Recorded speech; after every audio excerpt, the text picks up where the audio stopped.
ಸ್ನೇಹಿತರೆ ನಮಸ್ಕಾರ, ನಿಮಗೆಲ್ಲರಿಗೂ ನಮ್ಮ ನೋ ಚಾನಲ್ಗೆ ಸ್ವಾಗತ. ಹಿಂದಿನ ವಿಡಿಯೋದಲ್ಲಿ ಇದೀಗ ಬಹಳಷ್ಟು ಜನ ಅಭ್ಯರ್ಥಿಗಳು ಕೇಳ್ತಾರೆ ಸರ್, PSTR ಮತ್ತೆ GPSTR ಮತ್ತೆ HSTR ಗೆ ಹಲವಾರು ಬಾರಿ ಕಂಪ್ಯೂಟರ್ ನಲ್ಲಿ ಪ್ರಶ್ನೆಗಳನ್ನ ಕೇಳ್ತಾ ಹೋಗ್ತಾರೆ, ಕಂಪ್ಯೂಟರ್ ಆಧಾರಿತವಾಗಿ ಪ್ರಶ್ನೆಗಳನ್ನ ಕೇಳ್ತಾ ಹೋಗ್ತಾರೆ. ಎಸ್ಪೆಷಲಿ PSTR ಗೆ ಇದರಿಂದ ಸಾಮಾನ್ಯವಾಗಿ ನಿಮಗೆ 1ರಿಂದ 2 ಅಂಕಗಳು ಬರಬಹುದು. GPSTR ಗೆ ಕಂಪಲ್ಸರಿ 10 ಅಂಕಗಳು ಇದ್ದೇ ಇರ್ತವೆ. HSTR ಗೂ ಅಷ್ಟೇ ನಮಗೆ ಸರಿಸುಮಾರಾಗಿ 10 ಅಂಕಗಳಿಗಿಂತ ಹೆಚ್ಚಿನ ಒಂದು ಪ್ರಶ್ನೆಗಳನ್ನ ಕೇಳ್ತಾ ಹೋಗ್ತಾರೆ, ಅದಕ್ಕೆ ಕಂಪ್ಯೂಟರ್ಗೆ ಸಂಬಂಧಿಸಿದೆ. ಅದಕ್ಕೆ ಸಂಬಂಧಿಸಿದ ಇವತ್ತಿನ ಮೊದಲನೇ ತರಗತಿಯಲ್ಲಿ ನಾನು ಕಂಪ್ಯೂಟರ್ನ ಇತಿಹಾಸ, ಸೊ ಯಾವ್ದ್ರ ಬಗ್ಗೆ ತಿಳ್ಕೊಬೇಕಂದ್ರೆ ಅದರ ಇತಿಹಾಸದ ಬಗ್ಗೆ ನಾವು ಮೊದಲು ತಿಳ್ಕೊಬೇಕಾಗುತ್ತೆ. ಸೊ ಮೊದಲಿಗೆ ಕಂಪ್ಯೂಟರ್ನ ಇತಿಹಾಸ ಏನೇನೋದ್ರ ಬಗ್ಗೆ ಮೊದಲು ತಿಳ್ಕೊಳ್ತಾ ಹೋಗ್ತೀವಿ. ಕಂಪ್ಯೂಟರ್ ಹೇಗೆ ಉಗಮ ಆಯಿತು, ಯಾರು ಅದಕ್ಕೆ ಫಾದರ್ ಆಫ್ ಕಂಪ್ಯೂಟರ್ ಯಾರು ಕರಿತೀವಿ, ಹಾಗಾದ್ರೆ ಕಂಪ್ಯೂಟರ್ಗೆ ನಮ್ಮ ಭಾಷೆ ಅರ್ಥ ಆಗುತ್ತಾ, ಕಂಪ್ಯೂಟರ್ನ ಗಣಕಯಂತ್ರದ ಭಾಷೆಗಳು ಯಾವುವು, ಕಂಪ್ಯೂಟರ್ನ ತಲೆಮಾರುಗಳು ಯಾವ್ಯಾವು, ಸೊ ಜನರೇಷನ್ಸ್ ಆಫ್ ಕಂಪ್ಯೂಟರ್ಸ್. ನೋಡಿ, ಲಾಸ್ಟ್ ಟೈಮು GPSTR 2022 GPSTR ಏನಾಗಿತ್ತು, ಅದರಲ್ಲಿ ನಿಮ್ಗೆ ಈ ತಲೆಮಾರುಗಳ ಮೇಲೆ ಒಂದು ಪ್ರಶ್ನೆ ತೆಗೆದಿದ್ದಾರೆ. ಜೊತೆಗೆ ಕಂಪ್ಯೂಟರ್ನ ವಿಧಗಳು, ಗಣಕಯಂತ್ರದ ವಿಧಗಳ ಮೇಲೂ ಸಹ ಒಂದು ಪ್ರಶ್ನೆ ತೆಗೆದಿದ್ದಾರೆ. ಸೊ ಯಾವ ಪ್ರಶ್ನೆಗಳು ತೆಗೆದಿದ್ದಾರೆ, ಯಾವ ರೀತಿಯಾಗಿ ಪ್ರಶ್ನೆಗಳು ಬರ್ತಾ ಹೋಗ್ತವೆ ಎಂಬುದರ ಬಗ್ಗೆ ನಾವು ಇವತ್ತಿನ ಒಂದು ತರಗತಿಯಲ್ಲಿ ಚರ್ಚೆ ಮಾಡ್ತಾ ಹೋಗ್ತೀವಿ. ಅದಕ್ಕಿಂತ ಮುಂಚಿತವಾಗಿ ಸ್ಪರ್ಧಾ ಮಿತ್ರರು ನೀವು ಮಾಡಬೇಕಾಗಿರುವಂತಹ ಒಂದು ಸಹಾಯ ಇಷ್ಟೇ, ಜಸ್ಟ್ ಈ ವಿಡಿಯೋಗೆ ಒಂದು ಲೈಕ್ ಅನ್ನು ಕೊಡುವಂಥದ್ದು. ಅದರ ಜೊತೆಗೆ ನೀವು ಇದೇ ಮೊದಲ ಬಾರಿಗೆ ನಮ್ಮ ಚಾನಲ್ಗೆ ಭೇಟಿ ಕೊಡ್ತಿದ್ರೆ ದಯವಿಟ್ಟು ನಮ್ಮ ಚಾನಲ್ನ ಸಬ್ಸ್ಕ್ರೈಬ್ ಮಾಡ್ಕೊಳ್ಳಿ, ಹಾಗೆ ಪಕ್ಕದಲ್ಲಿರುವಂತಹ ಬೆಲ್ ಐಕಾನ್ ಕ್ಲಿಕ್ ಮಾಡ್ಕೊಳ್ಳಿ. ನಾವು ಮಾಡುವಂತಹ ಎಲ್ಲಾ ತರಗತಿಗಳ ನೋಟಿಫಿಕೇಶನ್ ನಿಮಗೆ ಮೊದಲೇ ಸಿಗುತ್ತೆ ಅಂತ ಹೇಳ್ತಾ ಇವತ್ತಿನ ತರಗತಿಯನ್ನ ಪ್ರಾರಂಭ ಮಾಡ್ತಾ ಹೋಗೋಣ. ಮೊದಲನೇದಾಗಿ ಏನಿದೆ, ಕಂಪ್ಯೂಟರ್ನ ಇತಿಹಾಸದ ಬಗ್ಗೆ ನಾವು ತಿಳ್ಕೊಳ್ತಾ ಹೋಗ್ತೀವಿ. ಸೊ ಕಂಪ್ಯೂಟರ್ನ ಇತಿಹಾಸ ಅಂತಂದ್ರೆ ಮೊದಲಿಗೆ ಕಂಪ್ಯೂಟರ್ ಅಂದ್ರೆ ಏನು ಅನ್ನೋದ್ರ ಬಗ್ಗೆ ನಾವು ತಿಳ್ಕೊಳ್ತಾ ಹೋಗಬೇಕಾಗುತ್ತೆ. ಕಂಪ್ಯೂಟರ್ ಅನ್ನೋದ್ರ ಬಗ್ಗೆ ಏನು ಅನ್ನೋದು ತಿಳ್ಕೊಳ್ತಾ ಹೋಗಬೇಕಾಗುತ್ತೆ. ಏನು ಕಂಪ್ಯೂಟರ್ ಅಂತಂದ್ರೆ ನೋಡಿ, ಬಹಳಷ್ಟು ಜನ ಹೇಳ್ತಾ ಇದ್ರಿ ಸರ್ ಕ್ಲಾಸ್ ಅನ್ನ ಕನ್ನಡ ಮತ್ತೆ ಇಂಗ್ಲಿಷ್ ಎರಡರಲ್ಲೂ ಮಾಡಿ ಎನ್ನುವಂಥದ್ದು. ನೋಡಿ, ಕನ್ನಡ ಮತ್ತೆ ಇಂಗ್ಲಿಷ್ ಎರಡರಲ್ಲೂ ಇವತ್ತು ನಾನು ಮಾಡ್ತಾ ಹೋಗ್ತೇನೆ. ಸೊ ನಿಮಗೆ ಎರಡೂ ಲ್ಯಾಂಗ್ವೇಜ್, ಬೈ ಲ್ಯಾಂಗ್ವೇಜ್ ಸಹ ನಿಮ್ಗೆ ಅದು ಯೂಸ್ಫುಲ್ ಆಗ್ತಾ ಹೋಗುತ್ತೆ, ಮತ್ತೆ ಹಲವಾರು ಅಭ್ಯರ್ಥಿಗಳಿಗೆ ಇದು ಸಹಾಯ ಆಗ್ತಾ ಹೋಗುತ್ತೆ. ನೋಡಿ, ಇಲ್ಲಿ ಫಸ್ಟ್ನೇದಾಗಿ ಕಂಪ್ಯೂಟರ್ ಅಂತಂದ್ರೆ ಏನು, ವಾಟ್ ಈಸ್ ಕಂಪ್ಯೂಟರ್ ಅಂತಂದ್ರೆ computer is a electronic device that takes a raw data ಅಂತ ಇದೆ. ರಾ ಡಾಟಾ ಮೀನ್ಸ್ ನೀವು ಯಾವುದೇ ಒಂದು ಮಾಹಿತಿಯನ್ನು ಕೊಡ್ಬೇಕು. ಫಾರ್ ಎಕ್ಸಾಂಪಲ್, ಈಗ ಒಂದು ಗಣಿತದ ಲೆಕ್ಕ ಅಂತ ಅನ್ಕೋಣ. ಏನ್ ಗಣಿತದ ಲೆಕ್ಕ, ಈಗ 2+2 ಎನ್ನುವಂಥದ್ದು ಎಷ್ಟು ಅಂತ ಒಂದು ನಿಮ್ಗೊಂದು ಮಾಹಿತಿ ಬೇಕು. ಜಸ್ಟ್ ಒಂದು ಸಿಂಪಲ್ ಲೆಕ್ಕವನ್ನು ನಾನು ಹೇಳ್ತಾ ಇದ್ದೀನಿ. ಇದೇ ರೀತಿಯಾಗಿ ನೀವು ಯಾವ ಮಾಹಿತಿಯನ್ನು ಬೇಕಾದ್ರೂ ಕೊಡ್ಬೋದು. ಈಗ ಇಲ್ಲಿ ಎರಡು ಮತ್ತೆ ಪ್ಲಸ್ ಎನ್ನುವಂಥದ್ದು ಏನು, ಒಂದು ಕಚ್ಚಾ ಮಾಹಿತಿ ಆಗಿರುತ್ತೆ, ರಾ ಡಾಟಾ ಆಗಿರುತ್ತೆ. ಅದನ್ನ ನಾನು ಇಲ್ಲಿ ನೋಡ್ತಾ, ನೀವು ಕನ್ನಡದಲ್ಲಿ ಇಲ್ಲಿ ನೋಡ್ತಾ ಹೋಗ್ಬೋದು. ಇದೆ ಕಂಪ್ಯೂಟರ್ ಎಂದರೆ ಕಚ್ಚಾ ಡೇಟಾವನ್ನ ಇನ್ಪುಟ್ ಆಗಿ ತೆಗೆದುಕೊಳ್ಳುವಂತಹ ಮತ್ತೆ ಪ್ರೋಗ್ರಾಮ್ ಮಾಡಲಾದ ಸೂಚನೆಗಳನ್ನು ಬಳಸಿ ಅದನ್ನ ಪ್ರಕ್ರಿಯೆಗೊಳಿಸುವ ಅರ್ಥಪೂರ್ಣ ಮಾಹಿತಿಯನ್ನ ಔಟ್ಪುಟ್ ಆಗಿ ಒದಗಿಸುವಂತಹ. ಅಂತಂದ್ರೆ ಏನರ್ಥ, ಫಾರ್ ಎಕ್ಸಾಂಪಲ್ ಈಗ ನಾನೀಗ ಕಚ್ಚಾ ಡಾಟಾವನ್ನ ಕೊಟ್ಟಿದ್ದೀನಿ, ಕಚ್ಚಾ ಮಾಹಿತಿಯನ್ನು ಕೊಟ್ಟಿದ್ದೀನಿ. ಏನ್ ಕಚ್ಚಾ ಮಾಹಿತಿ, 2+2 ಎಷ್ಟು ಅಂತ ಕೊಟ್ಟಿದ್ದೀನಿ. ಅದೇನ್ ಮಾಡುತ್ತೆ, ಈಕ್ವಲ್ಸ್ ಎಂಬುವಂಥದ್ದು ಏನರ್ಥ, ಸೊ ಅದು ಆ ಮಾಹಿತಿಯನ್ನ ಪ್ರೊಸೆಸಿಂಗ್ ಮಾಡುತ್ತೆ. ಸೊ ಒಟ್ಟು 2+2 ಅಂತಂದ್ರೆ ಕೂಡುವ ಕ್ರಿಯೆಯನ್ನ ಮಾಡಿ ಒಟ್ಟು ನಮಗೆ 4 ಎನ್ನುವಂತ ಉತ್ತರವನ್ನ ಔಟ್ಪುಟ್ ಆಗಿ ಶೋ ಮಾಡುತ್ತೆ. ಹಾಗಾದ್ರೆ ಅದು ಏನ್ ಕ್ರಿಯೆ ಮಾಡ್ತು, ಮೊದಲಿಗೆ ನಾವು ಇನ್ಪುಟ್ ಅನ್ನ ತಗೊಳ್ತು, ಒಂದು ಪ್ರೊಸೆಸಿಂಗ್ ಅನ್ನ ಮಾಡ್ತು, ಔಟ್ಪುಟ್ ಅನ್ನ ಕೊಡ್ತು. ಅದನ್ನ ನಾವು ಅಂತ ಒಂದು ಎಲೆಕ್ಟ್ರಾನಿಕ್ ಡಿವೈಸ್ ಗೆ ನಾವು ಕಂಪ್ಯೂಟರ್ ಅಂತ ಕರಿತಾ ಹೋಗ್ತೀವಿ. ಈ computer is a electronic device that takes a raw data as a input, process its using program instructions. ಆ ಒಂದು ನಾವೇನ್ ಇನ್ಸ್ಟ್ರಕ್ಷನ್ಸ್ ಕೊಡ್ತೀವೋ, ಕೂಡುವಂತ ಇನ್ಸ್ಟ್ರಕ್ಷನ್ ಕೊಟ್ಟಿದೀವಿ, ಆ ಇನ್ಸ್ಟ್ರಕ್ಷನ್ ಮಾಡಿದ ಆದ್ಮೇಲೆ and produces a meaningful information as A output, almost perfect output ಅನ್ನೇ ಕೊಡ್ತಾ ಹೋಗುತ್ತೆ. While also storing data, ಅದರರ್ಥ ಕೇವಲ ಮಾಹಿತಿಯನ್ನು ತೆಗೆದುಕೊಂಡು ಸಂಸ್ಕರಣೆ ಮಾಡಿ ಔಟ್ಪುಟ್ ಅನ್ನ ಕೊಡೋದಷ್ಟೇ ಅಲ್ಲ. ಸೊ ಇದು ಇನ್ನ ಏನ್ ಕೆಲಸಗಳು ಮಾಡ್ತಾ ಹೋಗುತ್ತೆ ಅಂತಂದ್ರೆ, it storing A data for A future use, performing calculations, so ಒಂದು ಲೆಕ್ಕಾಚಾರಗಳನ್ನ ಮಾಡ್ತಾ ಹೋಗುತ್ತೆ. ಹ್ಯಾಂಡ್ಲಿಂಗ್ ಲಾಜಿಕಲ್ ಟಾಸ್ಕ್, ತಾರ್ಕಿಕ ಒಂದು ಚಟುವಟಿಕೆಗಳನ್ನು ಸಹ ಅತಿ ವೇಗವಾಗಿ ಮಾಡ್ತಾ ಹೋಗುತ್ತೆ. ನೀವು ನೋಡ್ತಾ ಹೋಗ್ಬೋದು, ಕಂಪ್ಯೂಟರ್ ಎಂದರೆ ಕಚ್ಚಾ ಡೇಟಾವನ್ನ ಇನ್ಪುಟ್ ಆಗಿ ತೆಗೆದುಕೊಳ್ಳುವ, ಪ್ರೋಗ್ರಾಮಿಂಗ್ ಮಾಡಲು ಸೂಚನೆಗಳನ್ನ ಬಳಸಿ ಅದನ್ನ ಪ್ರಕ್ರಿಯೆಗೊಳಿಸುವ ಅಥವಾ ಅರ್ಥಪೂರ್ಣ ಮಾಹಿತಿಯನ್ನ ಔಟ್ಪುಟ್ ಆಗಿ ಒದಗಿಸುವಂತ ಎಲೆಕ್ಟ್ರಾನಿಕ್ ಸಾಧನಕ್ಕೆ ನಾವು ಕಂಪ್ಯೂಟರ್ ಅಂತ ಕರಿತೀವಿ. ಸಿಂಪಲ್ ಆಗಿ 3 ವರ್ಡ್ ನೀವು ನೆನ್ಪಿಟ್ಕೋಬಹುದು. ಏನು, ಒಂದು ಮಾಹಿತಿ ಅನ್ನೋದಿದೆ, ಮಾಹಿತಿಯನ್ನ ಇನ್ಪುಟ್ ಆಗಿ ತೆಗೆದುಕೊಳ್ಳುತ್ತೆ, ಒಂದು ಪ್ರೊಸೆಸಿಂಗ್ ಮಾಡುತ್ತೆ, ನಮಗೆ ಏನು ಕಾರ್ಯ ಬೇಕೋ ಆ ರೀತಿಯಾಗಿರುವಂತಹ ಕಾರ್ಯವನ್ನ, ಪ್ರೊಸೆಸಿಂಗ್ ಮೀನ್ಸ್ ಜಸ್ಟ್ ಯೋಚನೆ ಮಾಡುತ್ತೆ ಅಂತ ಅಷ್ಟೇ. ಯೋಚನೆ ಮಾಡಿ ನಮ್ಗೆ ಏನ್ ಕೊಡುತ್ತೆ, ಬೇಕಾಗಿರೋ ನಿಖರ ಮಾಹಿತಿಯನ್ನ ಔಟ್ಪುಟ್ ಆಗಿ ಕೊಡುತ್ತೆ. ಸೊ ಈ ರೀತಿಯಾಗಿ 3 ವಿಷಯಗಳನ್ನು ಮಾಡುವಂತ ಒಂದು ಎಲೆಕ್ಟ್ರಾನಿಕ್ ಡಿವೈಸ್ ಗೆ ನಾವೇಂತ ಕರಿತೀವಿ, ಕಂಪ್ಯೂಟರ್ ಅಂತ ಕರಿತಾ ಹೋಗ್ತೀವಿ. ಕೇವಲ ಇಷ್ಟನ್ನೇ ಮಾಡುತ್ತಾ, ಡೇಟಾವನ್ನ ಸಂಗ್ರಹಿಸುತ್ತೆ, ಲೆಕ್ಕಾಚಾರಗಳನ್ನು ನಿರ್ವಹಿಸುತ್ತೆ, ಮತ್ತೆ ಹೆಚ್ಚಿನ ವೇಗದಲ್ಲಿ ಅಂದ್ರೆ ಅತಿ ವೇಗವಾಗಿ ತಾರ್ಕಿಕ ಕಾರ್ಯಗಳನ್ನು ನಿರ್ವಹಿಸ್ತಾ ಹೋಗುತ್ತೆ. ಫಾರ್ ಎಕ್ಸಾಂಪಲ್, ಈಗ ನೀವು 2+3 = 5+7 = ಇವೆರಡೂ ಸಮ್ ಮಾಡಬೇಕು ಅಂತ ನಾವು ಪಟ್ ಅಂತ ಹೇಳ್ತಿದ್ರೆ ಅದು ಲಾಜಿಕಲಿ ಫಾಸ್ಟ್ ಆಗಿ ನಿಮಗೆ ಕಾರ್ಯಗಳನ್ನು ನಿರ್ವಹಿಸ್ತಾ ಹೋಗುತ್ತೆ. ಈಗ ನಾವು ಮೊದಲಿಗೆ ಏನ್ ತಿಳ್ಕೊಬೇಕು, ಸೊ ಕಂಪ್ಯೂಟರ್ ಅಂದ್ರೆ ಏನ್ ತಿಳ್ಕೊಂಡ್ರಿ, ಮೊದಲಿಗೆ ನಾವು ಕಂಪ್ಯೂಟರ್ನ ಇತಿಹಾಸವನ್ನ ತಿಳ್ಕೊಳ್ಳೇಬೇಕಾಗುತ್ತೆ. ಸೊ ಕಂಪ್ಯೂಟರ್ ಇತಿಹಾಸ ಅಂತಂದ್ರೆ ಕಂಪ್ಯೂಟರ್ ಹೇಗೆ ನಮಗೆ ಮೊದಲಿಗೆ ಗೊತ್ತಾಯಿತು, ಕಂಪ್ಯೂಟರ್ ಅಂತಂದ್ರೆ ಯಾರು ಮೊದಲಿಗೆ ಕಂಡು ಹಿಡಿದ್ರು ಎನ್ನುವಂಥದ್ದು. ನೋಡಿ, ಇತಿಹಾಸವನ್ನ ತಿಳ್ಕೊಳ್ಳೋದಕ್ಕಿಂತ ಮುಂಚಿತವಾಗಿ ಮೊದಲಿಗೆ ಯಾರು ಇದ್ರ ಬಗ್ಗೆ ಹೆಚ್ಚಿನ ಅನ್ವೇಷಣೆಗಳನ್ನ ಮಾಡಿದ್ರು ಎನ್ನುವಂಥದ್ದು ನೋಡ್ತಾ ಹೋದ್ರೆ, ನೋಡಿ, ಮೊದಲ ಕಂಪ್ಯೂಟರ್ಗಳನ್ನ ರೂಪಿಸುವಲ್ಲಿ ಚಾರ್ಲ್ಸ್ ಬ್ಯಾಬೇಜ್ ಮತ್ತೆ ಅಲೆನ್ ಟ್ಯೂರಿಂಗ್ ಮತ್ತೆ ಜಾನ್ ನ್ಯೂಮೆನ್ ಎನ್ನುವಂಥವ್ರು ಪ್ರಮುಖ ಪಾತ್ರವನ್ನು ವಹಿಸ್ತಾ ಹೋಗ್ತಾರೆ. ಅದರಲ್ಲೂ ಪ್ರಮುಖವಾಗಿ ಈ ಇನ್ವೆನ್ಷನ್ಸ್ ಅನ್ನ ಮೊದಲಿಗೆ ಮಾಡಿದಂಥವ್ರು ಯಾರಂತಂದ್ರೆ ಚಾರ್ಲ್ಸ್ ಬ್ಯಾಬೇಜ್ ರವರು. ಯಾವಾಗ ಇನ್ 1883 is A Britain scientist.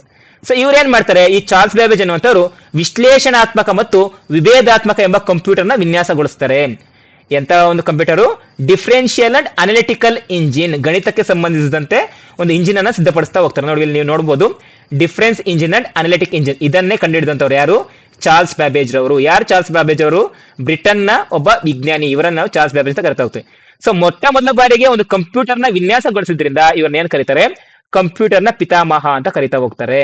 So first time ಈ invented the computer, that's why is called as father of computer ಅಂತ ಕರಿತಾ ಹೋಗ್ತೀವಿ. ಓಕೆನಾ? ಸೊ ಎಸ್, ಇದಿಷ್ಟು ನಮ್ಗೆ ಏನ್ ಗೊತ್ತಾಯ್ತು, ಫಾದರ್ ಆಫ್ ಕಂಪ್ಯೂಟರ್ ಅಂದ್ರೆ ಯಾರು, ಯಾಕೆ ಅವನ್ನ ಫಾದರ್ ಆಫ್ ಕಂಪ್ಯೂಟರ್ ಅಂತ ಕರಿತೀವಿ ಅನ್ನೋದು ಗೊತ್ತಾಯ್ತು. ಯಾವ ಇಸ್ವಿ ಅನ್ನೋದು ಸರಿಯಾಗಿ ನೆನ್ಪಿಟ್ಕೊಳ್ಳಿ.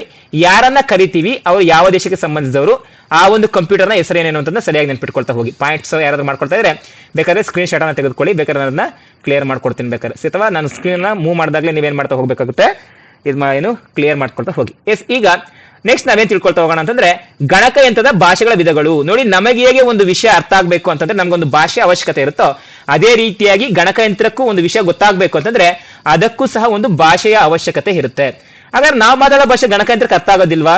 ಇಲ್ಲ, ನಾವು ಮಾತನಾಡುವಂತ ಭಾಷೆ ಗಣಕಯಂತ್ರಕ್ಕೆ ಅರ್ಥ ಆಗೋದಿಲ್ಲ. ಹಾಗಾದ್ರೆ ಗಣಕಯಂತ್ರಕ್ಕೆ ಅರ್ಥ ಆಗುವಂತ ಕೆಲವೊಂದಿಷ್ಟು ಪ್ರಮುಖ ಭಾಷೆಗಳಿದಾವೆ. ಎಕ್ಸಾಮ್ ಅಲ್ಲಿ ಮೋಸ್ಟ್ ಆಫ್ ದ ಟೈಮ್ ಇದನ್ನೇ ಕೇಳ್ತಾರೆ, ಗಣಕಯಂತ್ರಕ್ಕೆ ಯಾವ ಭಾಷೆ ಅರ್ಥ ಆಗುತ್ತೆ ಅನ್ನುವಂಥದ್ದು. ನೋಡಿ, ಫಸ್ಟ್ ಯಾವ್ದಂತಂದ್ರೆ ಯಾಂತ್ರಿಕ ಭಾಷೆ.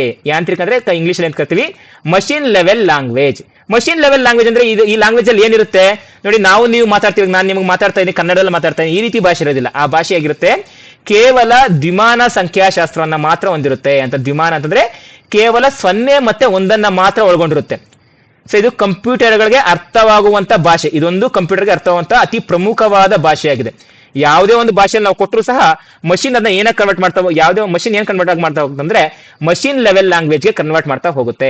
ಇದರ ಸ್ಪೀಡ್ ಸಹ ಅಷ್ಟೇ ತುಂಬಾ ಹೆಚ್ಚಾಗಿರುತ್ತೆ. ಏನಕ್ಕೆ, ಇಲ್ಲಿ ಯಾವುದೇ ರೀತಿಯಾಗಿ ಅದಕ್ಕೆ ಬೇರೆ ಕನ್ಫ್ಯೂಷನ್ಸ್ ಇರೋದಿಲ್ಲ, 0 ಮತ್ತೆ 1 ಡೀಲ್ ಮಾಡ್ತಾ ಹೋಗುತ್ತೆ. ಅದಕ್ಕೆ ಇದನ್ನ ನಾವು ಮಷಿನ್ ಲೆವೆಲ್ ಲ್ಯಾಂಗ್ವೇಜ್ ಅಂತ ಕರಿತಾ ಹೋಗ್ತೀವಿ. ಇನ್ ಇಂಗ್ಲಿಷ್ ಅಲ್ಲಿ here only 0 and 1 of the binary number systems are used. ಇಲ್ಲಿ ಬೈನರಿ ನಂಬರ್ ಸಿಸ್ಟಮ್ ನ ಯೂಸ್ ಮಾಡ್ತೀವಿ. ಓನ್ಲಿ 0 and 1 ಅಷ್ಟನ್ನೇ ಯೂಸ್ ಮಾಡ್ತಾ ಹೋಗ್ತೀವಿ. This is a language that computer can understand, therefore it is faster. So ಇದು ಕೇವಲ computer ಅರ್ಥ ಮಾಡಿಕೊಳ್ಳುವಂತಹ ಒಂದು ಪ್ರಮುಖ ಭಾಷೆ ಇದಾಗಿದೆ. ಇನ್ನ ಯಾವ್ಯಾವ ಭಾಷೆಗಳು ಬರ್ತವೆ ನೋಡಿ, ಮೋಸ್ಟ್ ಇಂಪಾರ್ಟೆಂಟ್ ಆಗಿ ನಿಮಗೆ ಎಕ್ಸಾಮ್ ಅಲ್ಲಿ ಕಂಪ್ಯೂಟರ್ಗೆ ಅರ್ಥ ಆಗುವಂತ ಭಾಷೆ ಯಾವುದು ಅಂತ ಕೇಳಿದ್ರೆ ಅದು ಮಷಿನ್ ಲೆವೆಲ್ ಲ್ಯಾಂಗ್ವೇಜ್ ಆಗಿರುತ್ತೆ. ಅದನ್ನ ಇಲ್ಲಾಂದ್ರೆ ಕನ್ನಡದಲ್ಲಿ ಕರಿಬಹುದು ಯಾಂತ್ರಿಕ ಭಾಷೆ ಅಂತ ಕರಿತಾ ಹೋಗ್ತೀವಿ. ಇನ್ನ ನೆಕ್ಸ್ಟ್ ಇನ್ನ ಯಾವ ಭಾಷೆ ಅರ್ಥ ಆಗ್ತಾ ಹೋಗುತ್ತೆ, ಜೋಡಣಾ ಭಾಷೆ. ಜೋಡಣಾ ಭಾಷೆ ಮೀನ್ಸ್ ಅಸೆಂಬ್ಲಿ ಲೆವೆಲ್ ಲ್ಯಾಂಗ್ವೇಜ್ ಅಂತ ಕರಿತಾ ಹೋಗ್ತೀವಿ. ಸೊ ಇಲ್ಲೇನ್ ಬಳಸ್ತೀವಿ, ಅವಾಗ್ಲೇ ನಾವು ಯಾಂತ್ರಿಕ ಭಾಷೆಯಲ್ಲಿ ನಾವೇನ್ ಬಳಸ್ತಾ ಹೋಗ್ತೀವಿ, 0 ಮತ್ತೆ 1 ಬಳಸ್ತಾ ಇದ್ವಿ. ಸೊ ಇಲ್ಲಿ ನಾವೇನ್ ಬಳಸ್ತೀವಿ, ಕೆಲವೊಂದಿಷ್ಟು ನ್ಯೂಮೋನಿಕ್ ಸಂಕೇತಗಳನ್ನ ಬಳಸ್ತಾ ಹೋಗ್ತೀವಿ. ನ್ಯೂಮೋನಿಕ್ ಅಂತಂದ್ರೆ ಕೆಲವೊಂದಿಷ್ಟು ಸಂಕೇತಗಳನ್ನ ಬಳಸ್ತಾ ಹೋಗ್ತೀವಿ. ಆ ಸಂಕೇತಗಳು ಹೇಗಿರುತ್ತಂದ್ರೆ ಪದಗಳು ಮತ್ತೆ ಸಂಖ್ಯೆಗಳು ಎರಡೂ ಜೋಡಣೆ ಆಗಿರುತ್ತವೆ. ಅದಕ್ಕೆ ನಾವು ಜೋಡಣೆ ಭಾಷೆ ಅಂತ ಕರಿತೀವಿ. ಏನೇನ್ ಜೋಡಣೆ ಆಗಿರುತ್ತೆ, ಕೆಲವೊಂದಿಷ್ಟು ಇಂಗ್ಲಿಷ್ ಅಕ್ಷರಗಳು ಜೊತೆಗೆ ಕೆಲವೊಂದಿಷ್ಟು ಸಂಖ್ಯೆಗಳು ಜೊತೆಯಾಗಿ ಕಾರ್ಯನಿರ್ವಹಿಸುವಂತ ಒಂದು ಭಾಷೆಗೆ ನಾವೇನ್ ಕರಿತೀವಿ, ಜೋಡಣಾ ಭಾಷೆ ಅಂತ ಕರಿತಾ ಹೋಗ್ತೀವಿ. ಸೊ ಇದಕ್ಕೆ ಸಂಬಂಧಿಸಿದಂತೆ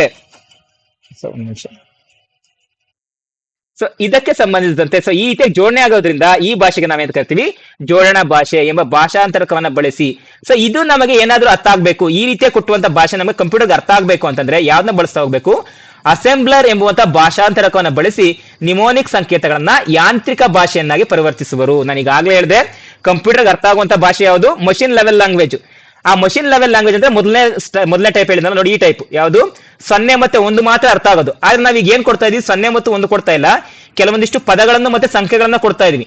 ಪದಗಳನ್ನ ಸಂಖ್ಯೆಗಳನ್ನ ಕೊಟ್ಟಾಗ ಈ ಭಾಷೆಗೆ ಪರಿವರ್ತನೆ ಆಗ್ಬೇಕು ಅಂತಂದ್ರೆ, ಫಾರ್ ಎಕ್ಸಾಂಪಲ್ ಈಗ ನಿಮ್ಗೆ ನೀವು ಕನ್ನಡಿಗರು, ಸೊ ಫಾರ್ ಎಕ್ಸಾಂಪಲ್ ಈಗ ಡೆಲ್ಲಿಗೆ ಎಲ್ಲಾದ್ರೂ ಹೋಗಿರ್ತೀರಾ, ಅಲ್ಲಿ ನಿಮ್ಗೆ ಹಿಂದಿಯಲ್ಲೇ ಮಾತಾಡ್ತಾರೆ, ನಿಮ್ಗೆ ಹಿಂದಿ ಬರಲ್ಲ, ಅವಾಗ ನೀವೇನ್ ಮಾಡ್ತೀರಾ, ಒಬ್ಬ ಟ್ರಾನ್ಸ್ಲೇಟರ್ನ ಇಟ್ಕೊಳ್ತೀರಲ್ವಾ. ಅದೇ ರೀತಿಯಾಗಿ ಕಂಪ್ಯೂಟರ್ ಅಲ್ಲಿ ಅಸೆಂಬ್ಲರ್ ಎನ್ನುವಂಥದ್ದು ಕೆಲಸ ಮಾಡ್ತಾ ಹೋಗುತ್ತೆ. ಈ ಅಸೆಂಬ್ಲರ್ ಅಂತ ಏನ್ ಮಾಡುತ್ತೆ, ಭಾಷಾಂತರಕವನ್ನ ಬಳಸಿ ಏನ್ ಮಾಡುತ್ತೆ, ನಿಮೋನಿಕ್ ಸಂಕೇತಗಳನ್ನ ಯಾಂತ್ರಿಕ ಭಾಷೆಯನ್ನಾಗಿ ಪರಿವರ್ತಿಸಿ ಕಂಪ್ಯೂಟರ್ಗೆ ಅರ್ಥವಾಗುವಂತೆ ಮಾಡುತ್ತೆ.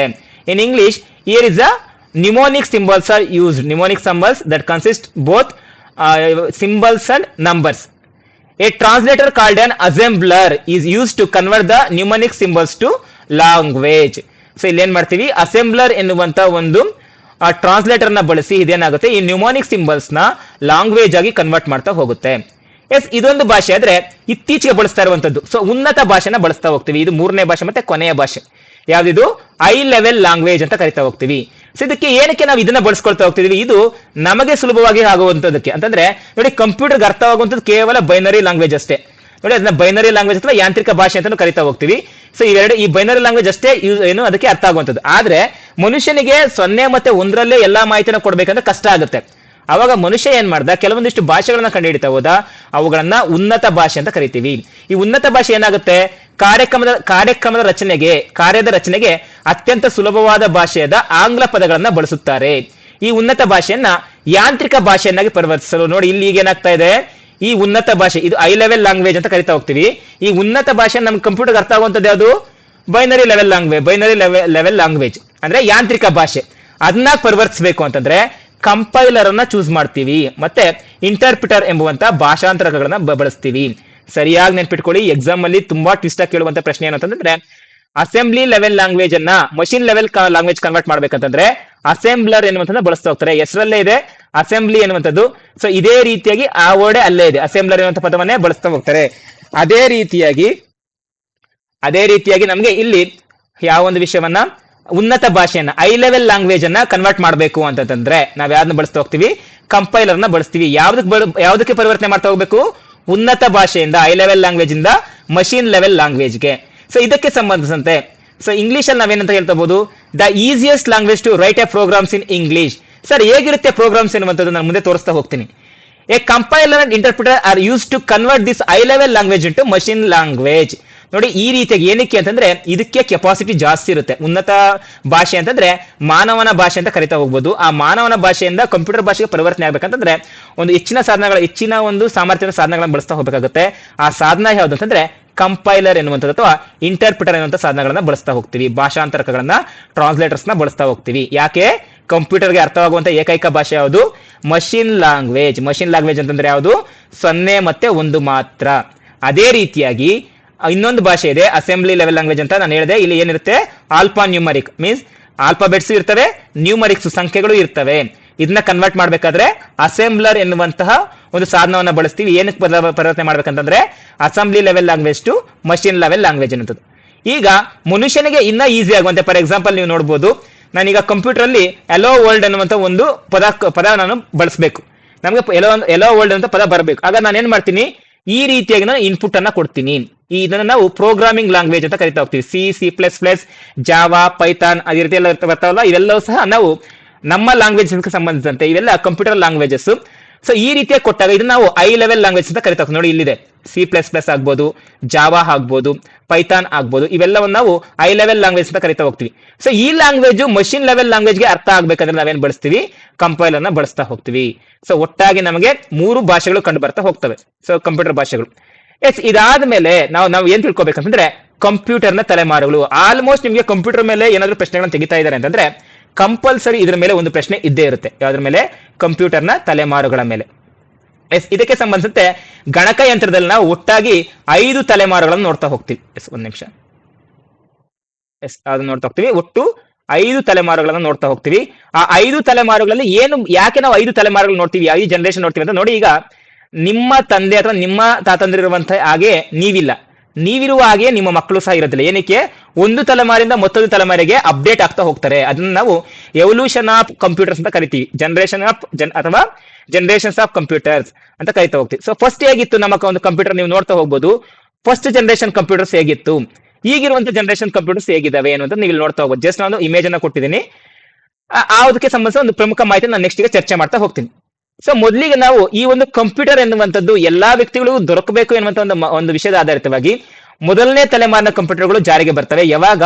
1940ರಲ್ಲಿ 1946ರಿಂದ 1956ವರೆಗೂ ನಿರ್ವಾತ ಕೊಳವೆಗಳನ್ನೇ ಬಳಸ್ತಾ ಇದ್ರು. ಸರ್, ಏನ್ ನಿರ್ವಾತ ಕೊಳವೆಗಳು ಇಂಗ್ಲಿಷ್ ಅಲ್ಲಿ ಹೇಳಿ ಅಂತಂದ್ರೆ ವಾಕ್ಯೂಮ್ ಟ್ಯೂಬ್ಸ್ ಅಂತ ಕರಿತಾ ಹೋಗ್ತೀವಿ. They use the vacuum tubes in the first generation of computers. So ಯಾವ ವ್ಯಾಕ್ಯೂಮ್ ಟ್ಯೂಬ್ಸ್ ಅಂತಂದ್ರೆ ನೋಡಿ ಇವುಗಳನ್ನ ನಾವು ವ್ಯಾಕ್ಯೂಮ್ ಟ್ಯೂಬ್ಸ್ ಅಂತ ಕರಿತಾ ಹೋಗ್ತೀವಿ. ಈ ವ್ಯಾಕ್ಯೂಮ್ ಟ್ಯೂಬ್ಸ್ ಅನ್ನ ಬಳಸಿ ನೋಡಿ ಇಲ್ಲಿದೆ, ಇದೇ ಒಂದು ಮೊದಲನೇ ಜನರೇಷನ್ ಕಂಪ್ಯೂಟರ್. ಈ ಮೊದಲನೇ ಜನರೇಷನ್ ಕಂಪ್ಯೂಟರ್ ಇದನ್ನ ಹಲವಾರು ಒಂದು ವ್ಯಾಕ್ಯೂಮ್ ಟ್ಯೂಬ್ಸ್ ಅನ್ನ ಬಳಸಿ ಈ ಒಂದು ಕಂಪ್ಯೂಟರ್ ಸಿದ್ಧಪಡಿಸ್ತಾ ಹೋಗ್ತಾರೆ. ಇದರ ಒಂದು ಮೆಮೊರಿ ಸಾಮರ್ಥ್ಯ ಎಷ್ಟಿತ್ತು ಅಂದ್ರೆ ಕೇವಲ 20 KB. ಸರ್ ಏನ್ ಕೆಬಿ ಅಂತಂದ್ರೆ ಅದೊಂದು ಸ್ಮರಣಾ ಸಾಮರ್ಥ್ಯ, ಮೆಮೊರಿ ಅಂತ ಕರಿತೀವಿ. ಫಾರ್ ಎಕ್ಸಾಂಪಲ್ ಈಗ ನೀವೊಂದು ರೀಚಾರ್ಜ್ ಮಾಡ್ಕೊಳ್ತೀರಾ, ಪ್ರತಿ ತಿಂಗಳು ಒಂದು 300 ರೂಪಾಯಿ ರೀಚಾರ್ಜ್ ಮಾಡ್ಕೊಳ್ತೀರಾ. ಏನ್ ರೀಚಾರ್ಜ್ ಮಾಡ್ಕೊಳ್ತೀರಾ? ನಾನು ಕಾಲರ್ ಟ್ಯೂನ್ ಮಾತಾಡಬೇಕು, ಮಾತಾಡೋದ್ರ ಜೊತೆಗೆ ದಿನಕ್ಕೆ ಇಷ್ಟು GB ಅಂತ ನೆಟ್ ಅಂತ ಬರುತ್ತೆ, ಹೌದಲ್ವಾ? ಎಷ್ಟು GB? ಫಾರ್ ಎಕ್ಸಾಂಪಲ್ 1.5 GB, ನಾನು 1 GB ಅಂತ ತಗೊಳ್ತೀನಿ. 1 GB ಅಂತಂದ್ರೆ ಏನರ್ಥ? 1 GB ಅಂತಂದ್ರೆ 1024 ಮೆಗಾಬೈಟ್ಸ್ ಅಂತ ಅರ್ಥ, ಅಥವಾ 1 ಗಿಗಾಬೈಟ್ ಅಂತ ಅರ್ಥ. ಸೊ 1 ಗಿಗಾಬೈಟ್ ಅಂದ್ರೆ ಎಷ್ಟು ಈಕ್ವಲ್ ಆಗುತ್ತೆ ಅಂತಂದ್ರೆ 1024 ಮೆಗಾಬೈಟ್ಸ್ಗೆ. ಮೆಗಾಬೈಟ್ಸ್ ಮೀನ್ಸ್ MBಗಳು ಅಂತ ಕರಿತೀವಿ.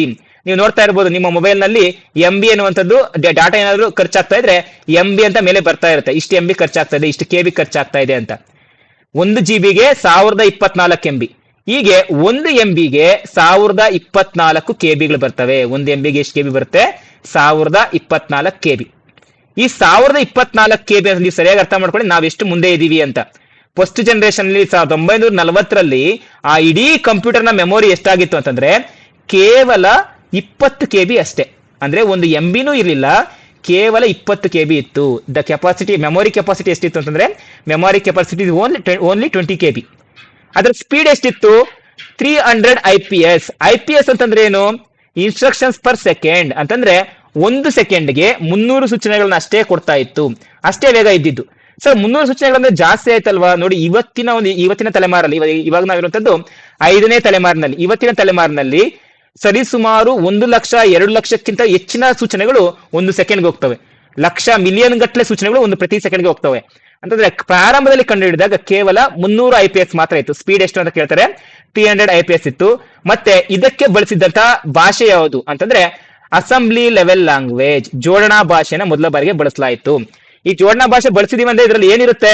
ಇದ್ರಲ್ಲಿ ಸಾಮಾನ್ಯವಾಗಿ ನಮ್ಗೆ ಅಸೆಂಬ್ಲರ್ ಎನ್ನುವಂತ ಇದ್ದೇ ಇರುತ್ತೆ. ಯಾಕೆ? ಮಷಿನ್ಗೆ ಅರ್ಥ ಆಗುವಂತದ್ದು ಯಾವುದು? ಮಷಿನ್ ಲೆವೆಲ್ ಲ್ಯಾಂಗ್ವೇಜ್ ಮಾತ್ರ. ಸೊ ಇದರಲ್ಲಿ ನಾವು ಬಳಸಿರುವಂತದ್ದು ಯಾವುದು? ALL ಅಂತಂದ್ರೆ ಅಸೆಂಬ್ಲಿ ಲೆವೆಲ್ ಲ್ಯಾಂಗ್ವೇಜ್ ಎನ್ನುವಂಥದ್ದು. ಸೊ ಇದರಿಂದ ಇದಕ್ಕೆ ಅರ್ಥ ಆಗ್ಬೇಕಂತಂದ್ರೆ ಅಸೆಂಬ್ಲರ್ ಅಂತ ಬಳಸಲೇಬೇಕು. ಸೊ ಇದಿಷ್ಟು ಸಂಪೂರ್ಣವಾಗಿ ಮೊದಲನೇ ತಲೆಮಾರಿನ ಬಗ್ಗೆ. ಮೊದಲನೇ ತಲೆಮಾರಿನ ಒಂದು ಅವಧಿ ಯಾವಾಗ? 1940ರಿಂದ 1966. ಮೆಮೊರಿ ಕೆಪಾಸಿಟಿ ಎಷ್ಟು? ಕೇವಲ 20 KB. ಅಂದ್ರೆ ಮೀನ್ಸ್ ಸ್ಮರಣಾ ಸಾಮರ್ಥ್ಯ, ಅದ್ರ ನೆನ್ಪಿಟ್ಕೊಳ್ಳುವ ಸಾಮರ್ಥ್ಯ ಎಷ್ಟಿತ್ತು? ಅದು ಶೇಖರಣೆ ಮಾಡುವ ಸಾಮರ್ಥ್ಯ ಕೇವಲ 20 KB ಇತ್ತು. ಸ್ಪೀಡ್ ಎಷ್ಟಿತ್ತು? 300 IPS, 300 ಸೂಚನೆಗಳು ಪ್ರತಿ ಸೆಕೆಂಡ್ಗೆ ಎನ್ನುವಂಥದ್ದು. ಮತ್ತೆ ಅಲ್ಲಿ ಬಳಸುವಂತ ಭಾಷೆ ಯಾವ್ದಾಗಿತ್ತು? ಜೋಡಣಾ ಭಾಷೆ ಎನ್ನುವಂಥದ್ದು. ಎಸ್, ಈಗ ಇದಿಷ್ಟು ಮೊದಲನೇ ತಲೆಮಾರು. ಆದ್ರೆ ಎರಡನೇ ತಲೆಮಾರು ಅಂದ್ರೆ ಏನರ್ಥ? ಈಗ ಒಂದು ತಲೆಮಾರಿಗಿಂತ ಇನ್ನೊಂದು ತಲೆಮಾರು ಏನಾಗಿರುತ್ತೆ?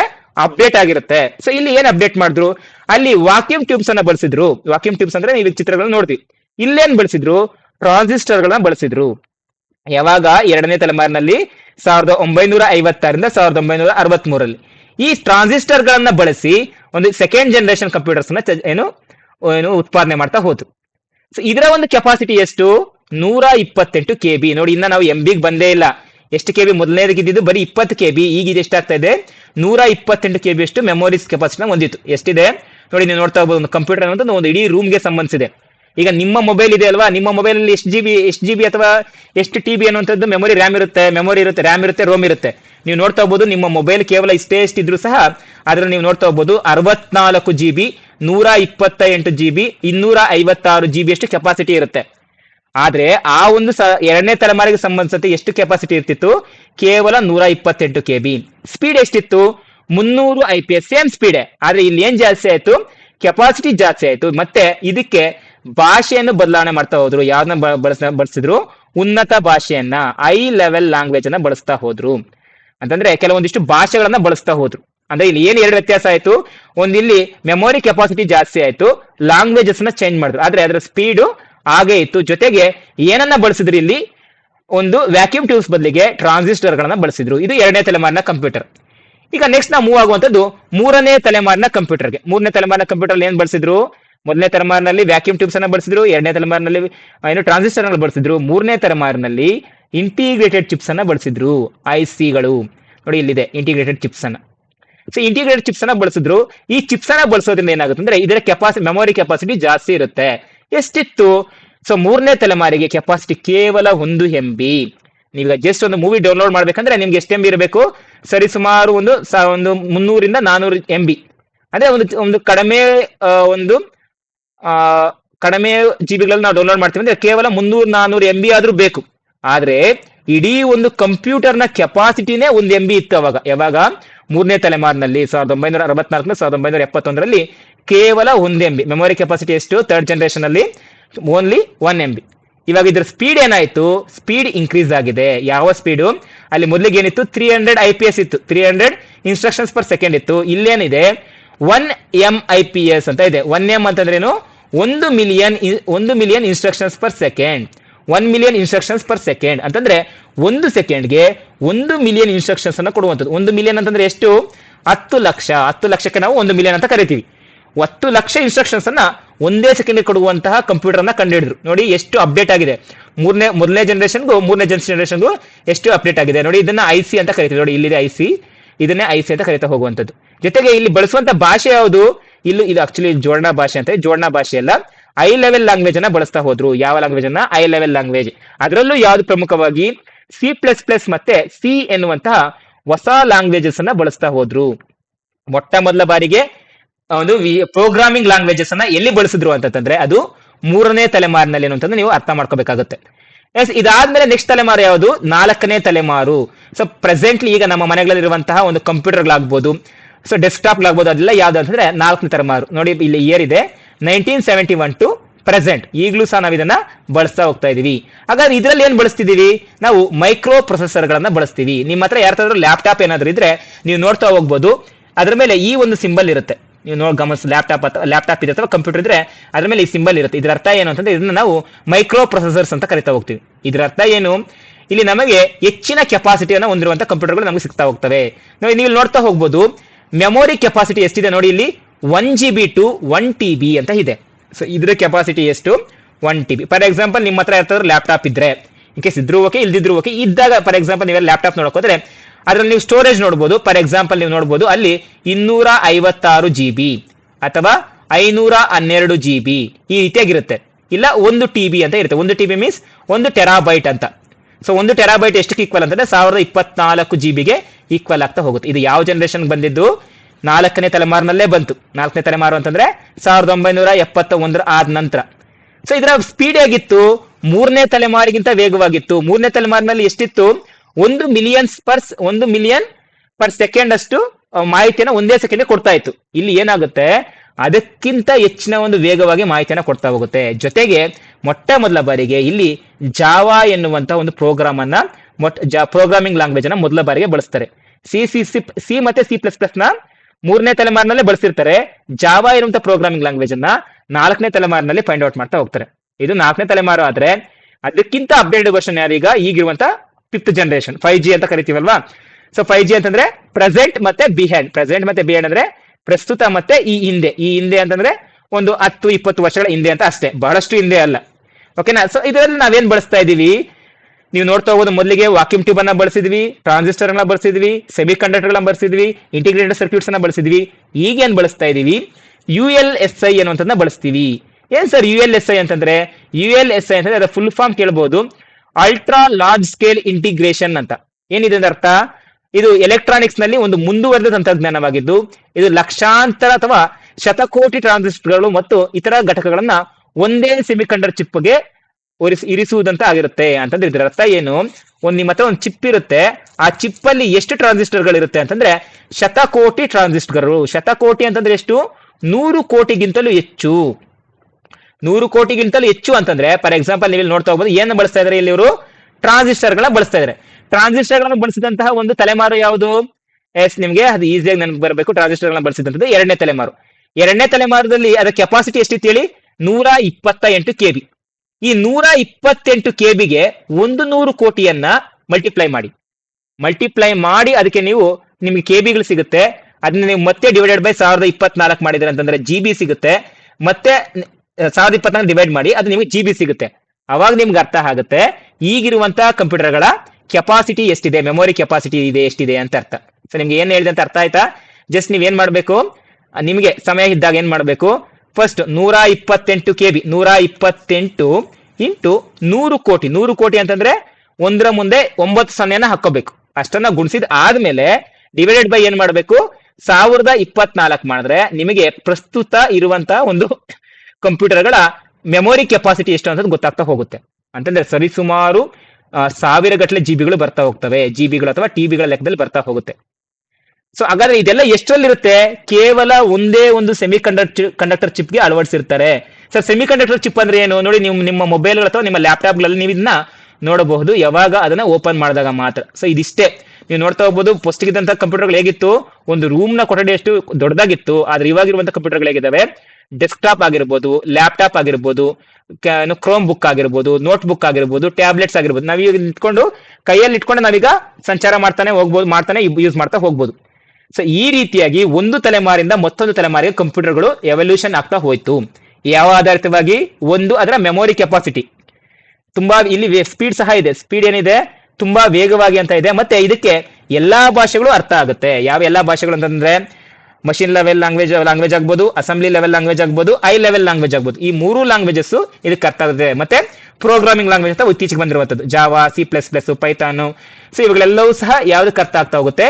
ಈ 5ನೇ ತಲೆಮಾರಿನ ಕಂಪ್ಯೂಟರ್ಗಳಿಗೆ ಅರ್ಥ ಆಗ್ತಾ ಹೋಗುತ್ತೆ. ಅದಕ್ಕೆ ನಾವು ಇದನ್ನ 5G ಜನರೇಷನ್, 5G ಅಂತಂದ್ರೆ ಜನರೇಷನ್ ಅಂತ ಕರಿತಾ ಹೋಗ್ತೀವಿ. ಎಸ್, ಈಗ ನಿಮ್ಗೆ ತಲೆಮಾರುಗಳ ಬಗ್ಗೆ ಒಂದು ಐಡಿಯಾ ಸಿಕ್ಕಿದೆ ಅಂತ ಅನ್ಕೊಳ್ತೀವಿ. ಈಗ ನೆಕ್ಸ್ಟ್ ನಾವೇನ್ ನೋಡ್ತಾ ಹೋಗ್ಬೇಕು? ಈ ತಲೆಮಾರುಗಳನ್ನ ಕಂಡುಹಿಡಿಬೇಕಾದ್ರೆ ಯಾವ್ದ್ರ ಆಧಾರಿತವಾಗಿ ಕಂಡುಹಿಡಿದ್ರು, ಯಾವ್ದ್ರ ಆಧಾರಿತವಾಗಿ ಸಂಶೋಧನೆಗಳು ಮಾಡಿದ್ರು ಅಂತಂದ್ರೆ, ಮೊಟ್ಟ ಮೊದಲ ಬಾರಿಗೆ ಈ ಒಂದು ಸಂಶೋಧನೆಗೆ ಕೈ ಹಾಕಿದಂತವ್ರು ಅಂದ್ರೆ 1602ರಲ್ಲಿ ಚೀನಿಯರು. ಚೈನಾ ಏನ್ ಮಾಡುತ್ತೆ, China invented the abacus. Abacus ಅಂದ್ರೆ ಏನ್ ಮಾಡುತ್ತೆ, ಇದ್ರ ಅರ್ಥ ಏನು ಅಂತಂದ್ರೆ, ಅವರು ಗುಣಾಕಾರ ಮತ್ತೆ ಭಾಗಾಕಾರ ಮಾಡೋದು, ಮಲ್ಟಿಪ್ಲಿಕೇಶನ್ ಡಿವಿಷನ್ಸ್ ಮಾಡೋದಕ್ಕೋಸ್ಕರ ಏನ್ ಮಾಡಿದ್ರು, ಒಂದೇ ಒಂದು ಮಣಿಕಟ್ಟನ, ಆಕ್ಚುಲಿ ನಾನು ಚಿತ್ರ ಹಾಕ್ಬೇಕು, ಚಿತ್ರ ಹಾಕಿಲ್ಲ. ಅಬ್ಯಾಕಸ್ ಅನ್ನೋದು ನೀವು ನೋಡ್ತೀರಾ, ಸಾಮಾನ್ಯವಾಗಿ ಒಂದು ಸ್ಲೇಟ್ ತರ ಇರುತ್ತೆ, ಅದಕ್ಕೆ ಮಣಿಗಳು ಒಂದು ಈ ರೀತಿಯಾಗಿ ಕಬ್ಬಿಣದಿರುತ್ತೆ. ಸೊ ಕಬ್ಬಿಣದಕ್ಕೆ ಮಣಿಗಳನ್ನ ಸೇರಿಸಿರ್ತಾರೆ. ಸೊ ಆ ಅಬ್ಯಾಕಸ್ ಅನ್ನ ಚೀನಿಯರು ಮೊದಲಿಗೆ ಕಂಡಿಡ್ತಾರೆ. ಈ ಕ್ವಶನ್ ಕೇಳಿದ್ದಾರೆ. ಸೊ ಮಣಿಕಟ್ಟನ ಯಾರು ಕಂಡುಹಿಡಿದ್ರು, ಅಬ್ಯಾಕಸ್ ಅನ್ನ ಯಾರು ಕಂಡುಹಿಡಿದ್ರು ಅಂತಂದ್ರೆ ಚೀನಿಯರು ಸಂಶೋಧನೆ ಮಾಡ್ತಾ ಹೋಗ್ತಾರೆ. ಏನಕ್ಕೆ ಯೂಸ್ಫುಲ್ ಆಗುತ್ತೆ?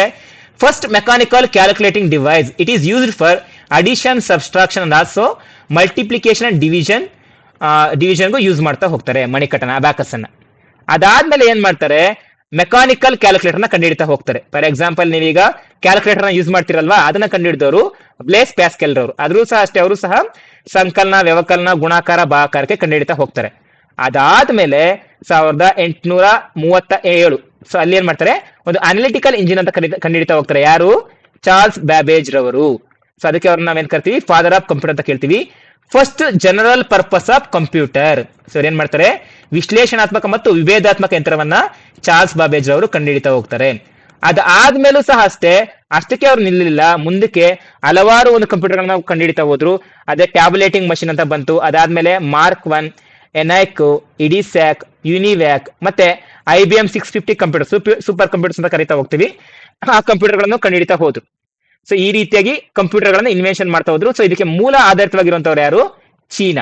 ಚೀನಾ ಒಂದು ಅಬ್ಯಾಕಸ್ ನ ಆಧಾರಿತವಾಗಿ ನೆಪಿಯರ್ ಆಗಿರ್ಲಿ, ಪೆಸಲಿನ್ ಆಗಿರ್ಲಿ, ಅಥವಾ ನಾನೀಗಾಗಲೇ ಹಲವಾರು ವಿಜ್ಞಾನಿಗಳ ಹೆಸರು ಹೇಳಿದೆ, ಪ್ಯಾಸ್ಕಲ್ ಆಗಿರ್ಲಿ, ಮತ್ತೆ ಅತಿ ಪ್ರಮುಖವಾಗಿ ಚಾರ್ಲ್ಸ್ ಬ್ಯಾಬೇಜ್ ಅವರು. ಸೊ ಅವರು ಅದರಲ್ಲಿ ಇನ್ವೆಂಟ್ ಮಾಡ್ತಾ ಹೋಗ್ತಾರೆ. ಎಸ್, ಇವತ್ತಿನ ತರಗತಿಯ ಕೊನೆಯ ಒಂದು ವಿಷಯವಾಗಂತ ಗಣಿತದ ಗಣಕಯಂತ್ರದ ವಿಧಗಳು. ಅಂದ್ರೆ ನಾವು ಕಂಪ್ಯೂಟರ್ಸ್ ಅಲ್ಲಿ ಎಷ್ಟು ಟೈಪ್ ಅನ್ನ ನೋಡ್ತಾ ಹೋಗ್ಬೋದು. ಕಂಪ್ಯೂಟರ್ ಅಲ್ಲಿ ಪ್ರಮುಖವಾಗಿ ನಾವು 5 ಟೈಪ್ಸ್ ಆದ ಕಂಪ್ಯೂಟರ್ ನೋಡ್ತಾ ಹೋಗ್ಬೋದು. ಒಂದು ಸೂಕ್ಷ್ಮ ಗಣಕಯಂತ್ರ, ಮತ್ತೊಂದು ಚಿಕ್ಕ ಗಣಕಯಂತ್ರ, ಪ್ರಧಾನ ಚೌಕಟ್ಟು ಗಣಕಯಂತ್ರ, ಬೃಹತ್ ಗಣಕಯಂತ್ರ, ಲ್ಯಾಪ್ಟಾಪ್ ಗಣಕಯಂತ್ರ ಅಂತ ಐದು ರೀತಿಯಾದಂತಹ ಒಂದು ಟೈಪ್ಸ್ ಆಫ್ ಕಂಪ್ಯೂಟರ್ಸ್ ನೋಡ್ತಾ ಹೋಗ್ಬೋದು.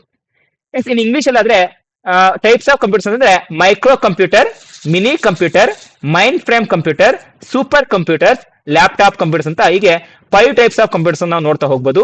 ಲಾಸ್ಟ್ ಇಯರ್ GPST ಅಲ್ಲಿ ಸೂಪರ್ ಕಂಪ್ಯೂಟರ್ಗೆ ಸಂಬಂಧಿಸಿದ ಒಂದು ಪ್ರಶ್ನೆನ ತೆಗೆದಿದ್ದಾರೆ. ಯಾವ ಪ್ರಶ್ನೆ ತೆಗೆದಿದ್ದಾರೆ ಅನ್ನೋದ್ರ ಬಗ್ಗೆ ನಾನು ಅಲ್ಲಿ ಮುಂದೆ ಚರ್ಚೆ ಮಾಡ್ತಾ ಹೋಗ್ತೀನಿ. ಇದಕ್ಕೆ ಸಂಬಂಧಿಸಿದಂತೆ ಮೊದಲನೇದಾಗಿ ನಾವು ಯಾವ್ದ್ರ ಬಗ್ಗೆ ಚರ್ಚೆ ಮಾಡ್ತಾ ಹೋಗ್ತೀವಿ ಅಂತಂದ್ರೆ ಸೂಕ್ಷ್ಮ ಗಣಕಯಂತ್ರ, ಮೈಕ್ರೋ ಕಂಪ್ಯೂಟರ್ ಅಂತ ಕರಿತಾ ಹೋಗ್ತೀವಿ. ಸೊ ಮೈಕ್ರೋ ಕಂಪ್ಯೂಟರ್ಸ್ ಅಂತಂದ್ರೆ ಏನರ್ಥ? ಸೊ ಹೆಸರಲ್ಲೇ ಇದೆ, ಸೂಕ್ಷ್ಮ ಗಣಕಯಂತ್ರ, ತುಂಬಾ ಚಿಕ್ಕದಾಗಿರ್ತವೆ, ತುಂಬಾ ಸೂಕ್ಷ್ಮವಾಗಿರ್ತವೆ. ಏನಕ್ಕೆ ಬಳಸ್ತಾ ಹೋಗ್ತಾರೆ? ವೈಯಕ್ತಿಕವಾಗಿ ಬಳಕೆಗಾಗಿ ಬಳಸುವಂತ ಗಣಕಯಂತ್ರಗಳಿಗೆ ಸೂಕ್ಷ್ಮ ಗಣಕಯಂತ್ರ ಎಂದು ಕರೆಯುವರು. That means computers used for personal use are called micro computers. So ಅರ್ಥ ಆಯ್ತಾ? ಸೊ ಯಾವ ಕಂಪ್ಯೂಟರ್ ಗಳನ್ನ ಪರ್ಸನಲ್ ಗೆ ಯೂಸ್ ಮಾಡ್ಕೊಳ್ತೀವೋ ಅದನ್ನ ನಾವು ಮೈಕ್ರೋ ಕಂಪ್ಯೂಟರ್ಸ್ ಅಂತ ಕರಿತಾ ಹೋಗ್ತೀವಿ. ಬಹಳಷ್ಟು ಸಲ ಈ ಪ್ರಶ್ನೆನ FDSD ಗಳೆಲ್ಲ ಕೇಳಿದ್ದಾರೆ. ನಮ್ಮ ಟೀಚರ್ಸ್ ಒಂದು ಎಕ್ಸಾಮ್ಸ್ ಅಲ್ಲಿ ಮುಂದೆ ಕೇಳಬಹುದು. ಸರಿಯಾಗಿ ನೆನ್ಪಿಟ್ಕೊಳ್ಳಿ, ಯಾವುದನ್ನ ಸೂಕ್ಷ್ಮ ಕಂಪ್ಯೂಟರ್ ಅಥವಾ ಮೈಕ್ರೋ ಕಂಪ್ಯೂಟರ್ಸ್ ಅಂತ ಕರಿತೀವಿ ಅಂತಂದ್ರೆ computer that is used for personal use only. So ಯಾವಾಗಲೂ ನೀವು ನೋಡ್ಬೋದು, ಟ್ಯಾಬ್ಲೆಟ್ಸ್ ಆಗ್ಬೋದು, ಗೇಮಿಂಗ್ ಕನ್ಸೋಲ್ಸ್ ಆಗ್ಬೋದು, ಡೆಸ್ಕ್ಟಾಪ್ಸ್ ಆಗ್ಬೋದು, ಲ್ಯಾಪ್ಟಾಪ್ಗಳಾಗ್ಬೋದು, ವರ್ಕ್ ಸ್ಟೇಷನ್ಸ್ ಆಗ್ಬೋದು, ಇವುಗಳನ್ನೆಲ್ಲವನ್ನು ಸಹ ನಾವು ಸೂಕ್ಷ್ಮ ಗಣಕಯಂತ್ರಗಳು ಅಂತ ಕರಿತಾ ಹೋಗ್ತೀವಿ. ಇನ್ನ ಎರಡನೇದಾಗಿ ಬರುವಂತದ್ದು ಚಿಕ್ಕ ಗಣಕಯಂತ್ರಗಳು, ಮಿನಿ ಕಂಪ್ಯೂಟರ್ಸ್ ಅಂತ ಕರಿತಾ ಹೋಗ್ತೀವಿ. ಸೊ ನೀವು ನೋಡ್ತಾ ಹೋಗ್ಬೋದು, ಬೃಹತ್ ಗಾತ್ರದ ಗಣಕಯಂತ್ರಗಳಿಗೆ ಪರ್ಯಾಯವಾಗಿ ತಯಾರಿಸಿದ ಮಾಧ್ಯಮ ಗಾತ್ರದ ಬಹುವ್ಯಕ್ತಿ ಬಳಕೆದಾರ ಗಣಕಯಂತ್ರವಾಗಿದೆ. ಬಹುವ್ಯಕ್ತಿ ಬಳಕೆದಾರರು ಮೀನ್ಸ್ ಮಲ್ಟಿಪಲ್ ಮೆಂಬರ್ಸ್ ನ ನಾವು ಇದನ್ನ ಯೂಸ್ ಮಾಡ್ತಾ ಹೋಗ್ಬೋದು. ಜೊತೆಗೆ ಚಿಕ್ಕ ಗಣಕಯಂತ್ರ ಅಂತಂದ್ರೆ ಇದನ್ನ ನಾವು ಒಂದು ಕಡೆಯಿಂದ ಮತ್ತೊಂದು ಕಡೆಗೆ ಪೋರ್ಟಬಲ್ ಮಾಡಬಹುದು. ಇದನ್ನ ನಾವು ಇಲ್ಲಿ ನೋಡ್ತಾ ಹೋಗ್ಬೋದು, ಪೋರ್ಟಬಲ್ ಮಾಡ್ತಾ ಹೋಗ್ಬೋದು, ಒಂದು ಕಡೆಯಿಂದ ಮತ್ತೊಂದು ಕಡೆಗೆ ಇದನ್ನ ಸಾಗಿಸಬಹುದು. ಸೊ ಅದರ ಅರ್ಥ ಏನು? They are mid sized multi user computers designed as a alternative to large scale computers. Large scale computers ಅಂತಂದ್ರೆ ಯಾವುದು? ಈಗ ಫಾರ್ ಎಕ್ಸಾಂಪಲ್ ಡೆಸ್ಕ್ಟಾಪ್ ಅನ್ನ ನಾವು ಒಂದು ಕಡೆಯಿಂದ ಮತ್ತೊಂದು ಕಡೆಗೆ ತಗೊಳಕ್ ಹೋಗೋಕೆ ಆಗೋದಿಲ್ಲ. ಸೊ ಅಂತ ಸಂದರ್ಭದಲ್ಲಿ ಮಾಡ್ಬೋದು ನಾವು ಮಿನಿ ಕಂಪ್ಯೂಟರ್ಸ್ ಅನ್ನ ಯೂಸ್ ಮಾಡ್ತಾ ಹೋಗ್ಬೋದು. ಇದೊಂದು ರೀತಿಯ ಕಂಪ್ಯೂಟರ್ಸ್ ಆದ್ರೆ ನೆಕ್ಸ್ಟ್ ಬರುವಂತ ಕಂಪ್ಯೂಟರ್ಸ್ ಅಂದ್ರೆ ಪ್ರಧಾನ ಚೌಕಟ್ಟು ಗಣಕಯಂತ್ರ. ಫಾರ್ ಎಕ್ಸಾಂಪಲ್ ಈಗ ನೀವು ನೋಡ್ತಾ ಹೋಗ್ಬೋದು, ಈಗ ಯಾವ್ದಾದ್ರು ಒಂದು ಕಂಪ್ನಿಲಿ ಕೆಲಸ ಮಾಡಕ್ ಹೋಗ್ತೀರಾ ಅಂತ ಅನ್ಕೊಳ್ಳಿ. ಅಲ್ಲಿ ನಿಮ್ಗೆ ಹಲವಾರು ಕಂಪ್ಯೂಟರ್ಗಳು ಇರ್ತವೆ. ಹಲವಾರು ಕಂಪ್ಯೂಟರ್ಗಳಿದ್ರೆ ಏನ್ ಮಾಡ್ತಾ ಹೋಗ್ತವೆ, ಆದ್ರೆ ಅಲ್ಲಿ ಮಾಡುವಂತ ಕೆಲಸ ಎಲ್ಲರೂ ಒಂದೇ ರೀತಿಯ ಕೆಲಸವನ್ನ ಮಾಡ್ತಾ ಇರ್ತಾರೆ. ಅಂತಂದ್ರೆ ಇದ್ರ ಅರ್ಥ ಏನು? ಇಲ್ಲಿ ಕಂಪ್ಯೂಟರ್ಗಳೆಲ್ಲವೂ ಸಹ ಒಂದೇ ರೀತಿಯಾದ ನಿರ್ದಿಷ್ಟ ಕಾರ್ಯವನ್ನ ಕಾರ್ಯನಿರ್ವಹಿಸ್ತಾ ಇರ್ತವೆ. ಅಂತದಕ್ಕೆ ನಾವು ಪ್ರಧಾನ ಚೌಕಟ್ಟು ಗಣಕಯಂತ್ರ, ಮೈನ್ ಫ್ರೇಮ್ ಕಂಪ್ಯೂಟರ್ ಅಂತ ಕರಿತಾ ಹೋಗ್ತೀವಿ.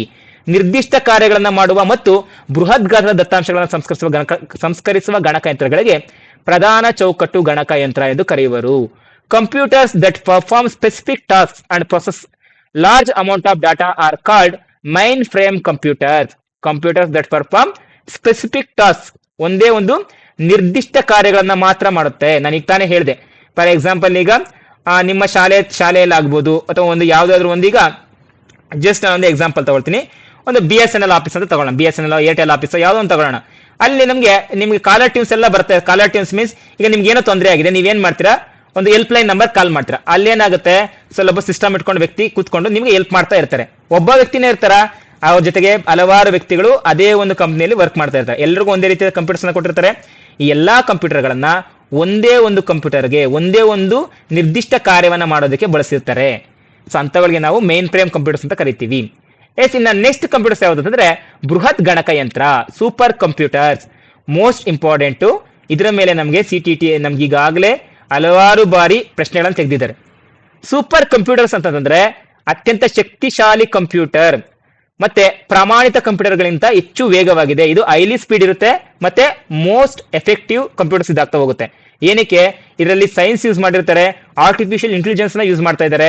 ಮತ್ತೆ ಇದು ಏನ್ ಮಾಡ್ತಾ ಹೋಗುತ್ತೆ ಅಂತಂದ್ರೆ ಈಗಿರುವಂತಹ ಹವಾಮಾನ ಮತ್ತು ರಕ್ಷಣೆಗಾಗಿ ಸಂಕೀರ್ಣ ಲೆಕ್ಕಾಚಾರ ನಿರ್ವಹಿಸಲು ಸಮಾನಾಂತರವಾಗಿ ಅನೇಕ ಸಂಸ್ಕಾರಕಗಳನ್ನ ಬಳಸುತ್ತೆ.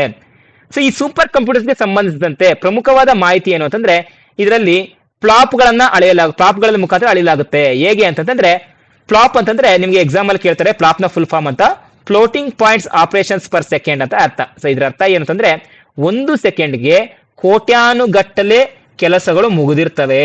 ಸರಿಯಾಗಿ ಅರ್ಥ ಮಾಡ್ಕೊಳ್ಳಿ, ಇಲ್ಲಿ ಮಾಹಿತಿಯನ್ನು ತಗೊಳ್ತಾ ಇಲ್ಲ. ಒಂದು ಸೆಕೆಂಡ್ಗೆ ಪರ್ ಸೆಕೆಂಡ್ಗೆ ಹಲವಾರು ಆಪರೇಷನ್ಸ್, ಫ್ಲೋಟಿಂಗ್ ಪಾಯಿಂಟ್ ಅಂದ್ರೆ ಸುಮಾರು ಕೋಟಿಗಟ್ಟಲೆ ಆಪರೇಷನ್ಸ್ ಮಾಡಿ ಮುಗಿಸಿರುತ್ತೆ. ಅಂತಹ ಕಂಪ್ಯೂಟರ್ ನಾವು ಸೂಪರ್ ಕಂಪ್ಯೂಟರ್ಸ್ ಅಂತ ಕರಿತೀವಿ. ಸೊ ಈ ಕಂಪ್ಯೂಟರ್ ನಾವು ಇನ್ನ ಎಲ್ಲೆಲ್ಲಿ ಬಳಸ್ತೀವಿ ಅಂತಂದ್ರೆ ಹವಾಮಾನ ವರದಿ ಆಗಿರ್ಬೋದು, ಔಷಧಿಗಳ ಅನ್ವೇಷಣೆಗೆ ಆಗ್ಬೋದು, ಪರಮಾಣು ಸಂಶೋಧನೆಗಳಾಗ್ಬೋದು, ಇಂತಹ ದೊಡ್ಡ ದೊಡ್ಡ ಕಾರ್ಯಗಳಿಗೆ ಈ ಒಂದು ಕಂಪ್ಯೂಟರ್ಸ್ ನ ಬಳಸ್ತಾ ಹೋಗ್ತೀವಿ. ಹಾಗಾದ್ರೆ ಇದ್ರ ಮೇಲೆ ಕ್ವಶನ್ ಏನ್ ಕೇಳಿದ್ದಾರೆ ಸರ್ ನೋಡಿ, ಫಸ್ಟ್ ವರ್ಲ್ಡ್ ಅಲ್ಲಿ ನಮ್ಗೆ ಸೂಪರ್ ಕಂಪ್ಯೂಟರ್ ನ ತಯಾರು ಮಾಡಿದ್ದು ಯಾವ್ದು ಅಂತಂದ್ರೆ CDC 6600 ಅನ್ನುವಂಥದ್ದು. ಇದನ್ನ ಸರಿಯಾಗಿ ಪಾಯಿಂಟ್ ಔಟ್ ಮಾಡ್ಕೊಳ್ತಾ ಹೋಗಿ. ಯಾವಾಗ ಅಂತಂದ್ರೆ 1964ರಲ್ಲಿ ಕಂಟ್ರೋಲ್ ಡಾಟಾ ಕಾರ್ಪೊರೇಷನ್ ಎನ್ನುವಂಥದ್ದು ಇದನ್ನ ರಿಲೀಸ್ ಮಾಡ್ತಾ ಹೋಯ್ತು. ಸೊ ಇದನ್ನ ಪಾಯಿಂಟ್ ವರ್ಲ್ಡ್ಲಿ ಫಸ್ಟ್ ರೆಕಗ್ನೈಸ್ ಮಾಡ್ತು. ಸೊ ಇದನ್ನ ಗುರುತಿಸಲ್ಪಡ್ತು. ಅಂತಂದ್ರೆ ಜಗತ್ತಿನ ವ್ಯಾಪಕವಾಗಿ ಗುರುತಿಸಲ್ಪಟ್ಟ ಮೊದಲ ಸೂಪರ್ ಕಂಪ್ಯೂಟರ್ ಅಂತಂದ್ರೆ CDC 6600 ಎನ್ನುವಂಥದ್ದು. ಯಾವಾಗ 1964ರಲ್ಲಿ ಕಂಟ್ರೋಲ್ ಡೇಟಾ ಕಾರ್ಪೊರೇಷನ್ ಇದನ್ನ ಬಿಡುಗಡೆ ಮಾಡ್ತಾ ಹೋಗುತ್ತೆ. ಸರ್ ಇದ್ರ ಮೇಲೆ ಕ್ವಶನ್ ಕೇಳಿದ್ರೆ ಇದ್ರ ಮೇಲೆ ಕೇಳಿಲ್ಲ, ಭಾರತದ ಆಧಾರಿತವಾಗಿ ಕೇಳಿದ್ರೆ ನೋಡಿ. ಇದು ವರ್ಲ್ಡ್ ವೈಡ್, ಸೊ ಇಡೀ ಪ್ರಪಂಚದಲ್ಲಿ ಮೊದಲ ಬಾರಿಗೆ ಬಂದ ಸೂಪರ್ ಕಂಪ್ಯೂಟರ್ ಯಾವ್ದಾಗ್ತಾ CDC 6600 ಆದ್ರೆ ನಮ್ಮ ಭಾರತದಲ್ಲಿ ಮೊದಲ ಬಾರಿಗೆ ಬಂದಂತಹ ಒಂದು ಸೂಪರ್ ಕಂಪ್ಯೂಟರ್ ಯಾವ್ದಾಗಿರುತ್ತೆ ಅಂದ್ರೆ ಪರಮ್ 8000 ಎನ್ನುವಂಥದ್ದು, ಪರಮ್ 8000 ಎನ್ನುವಂಥದ್ದು. ಇದನ್ನ ಲಾಂಚ್ ಯಾವಾಗ ಮಾಡ್ತು 1991ರಲ್ಲಿ ಇಂಡಿಯಾ CDAC ಎನ್ನುವಂತಹ ಒಂದು ಇಂಡಿಜಿನಿಯಸ್ ಸೂಪರ್ ಕಂಪ್ಯೂಟರ್ ನ ಲಾಂಚ್ ಮಾಡ್ತಾ ಹೋಗುತ್ತೆ. ಭಾರತ CDAC 1991ರಲ್ಲಿ ಪರಮ್ 8000 ಎನ್ನುವಂತ ಭಾರತದ ಮೊದಲ ದೇಶೀಯ ಸೂಪರ್ ಕಂಪ್ಯೂಟರ್ ಅನ್ನ ಬಿಡುಗಡೆ ಮಾಡ್ತಾ ಹೋಗುತ್ತೆ. ನೋಡಿ ನೀವು ಈ ಕಡೆ ನೋಡ್ತಾ ಇದ್ರಲ್ಲ, ಇದನ್ನ ನಾವು ಇಂಡಿಯಾಸ್ ಫಸ್ಟ್ ಸೂಪರ್ ಕಂಪ್ಯೂಟರ್ ಅಂತ ಕರಿತಾ ಹೋಗ್ತೀವಿ. ಅದರ ಹೆಸರೇನು ಅಂತಂದ್ರೆ ಪರಮ್ 8000 ಎನ್ನುವಂಥದ್ದು. ಇದನ್ನ ಲಾಸ್ಟ್ ಇಯರ್ ಒಂದು ಲಾಸ್ಟ್ ಇಯರ್ ಅಂದ್ರೆ 2022 ಅಲ್ಲಿ GPST ಅಲ್ಲಿ ಇದೇ ಪ್ರಶ್ನೆ ಕೇಳಿದ್ದಾರೆ. ಭಾರತದಲ್ಲಿ ಮೊದಲ ದೇಶೀಯ ಸೂಪರ್ ಕಂಪ್ಯೂಟರ್ ಯಾವುದು ಅಂತಂದ್ರೆ ಪರಂ 8000.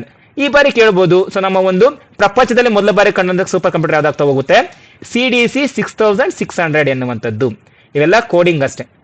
ಇವತ್ತಿನ ಇನ್ನು ಕೊನೆಯದಾಗಿರುವಂತದ್ದು ಪ್ರಸ್ತುತ ನಾವು ಬಳಸ್ತಾ ಇರುವಂತದ್ದು ಲ್ಯಾಪ್ಟಾಪ್ ಗಣಕಯಂತ್ರ, ಲ್ಯಾಪ್ಟಾಪ್ ಕಂಪ್ಯೂಟರ್ಸ್ ಅಂತ ಕರಿತೀವಿ.